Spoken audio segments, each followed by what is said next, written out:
Yeah, but then we're not gonna. My watch brother. it for this. What's up, man? Killer Mike Bigger. What up, what up? What's the word?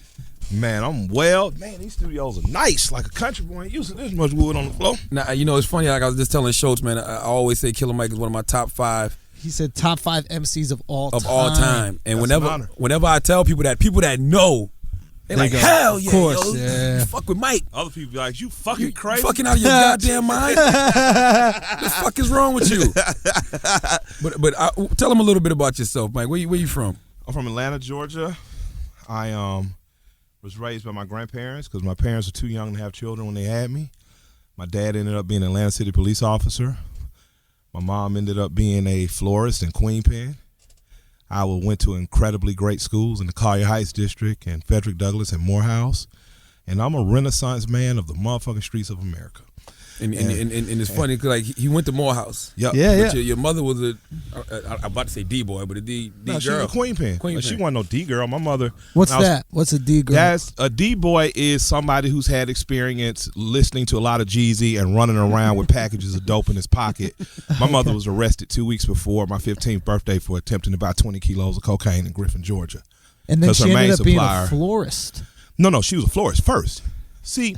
So she was selling coke as a my side hustle. My mother was a florist by trade. Okay. She did Christmas trees for Dominique Wilkins' mothers, politicians' mothers, and eventually the white women these rich ass white women, this black girl they were paying thousands of dollars to do floral arrangements at weddings and shit. They just start asking, you know where to get coke. You know where to get that coke. And my mom wasn't stupid. She was like, yeah, and she had a successful business in that. You know, if you're a business person, you think like a business person. So, it's not like, they knew cocaine was the downfall of the world then. It was just a matter of my mom realized that the shit that her friends were partying with was in high demand in Marietta, and those women weren't going to ever go.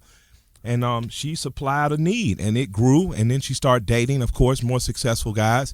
Met a guy who's a great guy, man. My man, Anthony King, he went and did some time, actually took the whole case so my mom wouldn't go to jail and can stay out and be a mom for us. He got out a few years back. I love him to death like a stepdad. Dare I say. He's a great dude, but he ate the case, but he had to connect out of, I think, the Bahamas, and he and my mom did a lot of good, fair business with people. First time I ever counted $100,000 sitting in the middle of my mama's waterbed with her. Wow. That's why I'm not as impressed by a lot of the shit that other rappers. This is a crazy story. Schultz loves this. I love it. Like I said, this is so regular. We was in L.A. I rap about her all the time. We was in L.A. and I was with Suge Knight's niece. Yeah. Polly. So she was just telling us all the stories, and he was just super intrigued. So he loves this kind of shit. Fucking was eating it He's up. right. He got a screenplay going in his head right now. That's like me when I watch Goodfellas, the Harry Hill story. Or like Sopranos. Like when you watch some Italian shit, you're like, this happens? Exactly. Well, I believe and know it happens because I was raised in an environment. Yeah. Okay, and it's normal. So your mom starts selling drugs to service this need that's out there, right? Right or wrong? Right or wrong to do that? Morally. In the 80s, it was right. I mean, what was wrong about it? It was right to well, it's illegal. You can't, selling drugs is illegal. But I'm from where people sell moonshine. Yeah. Because people don't want to pay a tax to the federal government, and their liquor's better.